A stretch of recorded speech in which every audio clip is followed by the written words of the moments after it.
Box office దగ్గర excellent కలెక్షన్లతో super long run ను సొంతం చేసుకోవడం చాలా తక్కువ సినిమాలకే సాధ్యమవుతుంది. టాలీవుడ్ ఇండస్ట్రీలో ఒకప్పుడు భారీ లెవెల్లో సినిమాలు ఎక్కువ రోజులు షేర్స్ ను సొంతం చేసుకుంటూ లాంగ్ రన్ ను ఎంజాయ్ చేస్తూ ఉన్నాయి. కానీ రీసెంట్ టైమ్ లో మాత్రం 2 వారాలకే చాలా వరకు సినిమాలు స్లో అవుతూ ఉండగా 3వ వారంలో కూడా షేర్స్ ను అందుకోవడం చాలా తక్కువ సినిమాలకు మాత్రమే సొంతం అయ్యాయి. ఈ ఇయర్ లో రిలీజ్ అయిన మూవీస్ లో హిట్ గీతను దాటిన సినిమాలు తక్కువే అయితే కొన్ని సినిమాలు ఎక్సలెంట్ లాంగ్ రన్ అయితే సొంతం చేసుకున్నాయి. కల్కి, హనుమాన్, దేవర, ఇప్పుడు పుష్ప లాంటి సినిమాలు బాక్సాఫీస్ దగ్గర ఎక్సలెంట్ లాంగ్ రన్ ను సొంతం చేసుకుని 3వ వారంలో సైతం సాలిడ్ గా షేర్స్ ను సాధించడం విశేషం. హనుమాన్ సినిమా అయితే 3వ వారంలో రికార్డు లెవెల్ కలెక్షన్ అందుకొని పెద్ద సినిమాలలో ఒకే ఒక్క చిన్న సినిమాగా నిలిచి ఊచకోత కోసింది. మొత్తం మీద 3వ వారంలో ఆల్ టైమ్ హైయెస్ట్ కలెక్షన్ ను సొంతం చేసుకున్న రికార్డు ఇప్పటికీ 7.5 ఏళ్ల క్రితం రిలీజ్ అయిన బాహుబలి 2 సినిమా పేరిటే ఉంది. ఆల్మోస్ట్ 18.2 కోట్ల రేంజ్ షేర్ ను 3వ వారంలో అందుకొని రికార్డు హోల్డర్ గా కొనసాగుతూ ఉండగా, రెండో ప్లేస్ లో హనుమాన్ మూవీ 16.01 కోట్ల షేర్ అందుకొని బడ్జెట్ పరంగా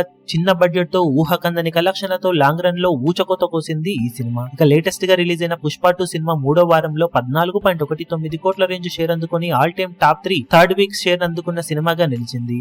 తర్వాత ప్లేస్ లో దేవర సినిమా మిక్స్డ్ రెస్పాన్స్ తో కూడా 3వ వారంలో కూడా ఎక్సలెంట్ కలెక్షన్ అందుకొని 12.92 కోట్ల షేర్ అందుకొని దుమ్ము దులిపేసింది. ఇక తర్వాత ఆర్ఆర్ఆర్ మూవీ 12.31 కోట్ల షేర్ తో, కల్కి మూవీ 10.58 కోట్ల షేర్ తో, బాహుబలి 10.50 కోట్ల షేర్ తో, వాల్తేరు వీరయ్య 9.63 కోట్ల షేర్ తో, అలవైకుంఠపురంలో 9.59 కోట్ల షేర్ ను, అత్తారింటికి దారేది సినిమా 8.5 కోట్లకు పైగా షేర్ అందుకొని 3వ వారంలో హైయెస్ట్ కలెక్షన్ అందుకున్న సినిమాలుగా నిలిచాయి. పుష్ప 2 సినిమా 3వ వారంలో ఫెంటాస్టిక్ హోల్డ్ చూపించగా ఇప్పుడు 4వ వారంలో వీకెండ్ అడ్వాంటేజ్ అలాగే న్యూ ఇయర్ హాలిడే అడ్వాంటేజ్లు ఉండటంతో మరింతగా జోరును చూపించడానికి అవకాశం ఎంతైనా ఉందని చెప్పాలి. ఇప్పుడు ఈ వీడియో మీకు నచ్చినట్లయితే లైక్ చేయండి, షేర్ చేయండి, ఛానల్ ను సబ్స్క్రైబ్ చేయడం మాత్రం మరవకండి. ఏ చిన్న అప్డేట్ ను మిస్ అవ్వకూడదు అనుకుంటే బెల్ ఐకాన్ ను ప్రెస్ చేయండి.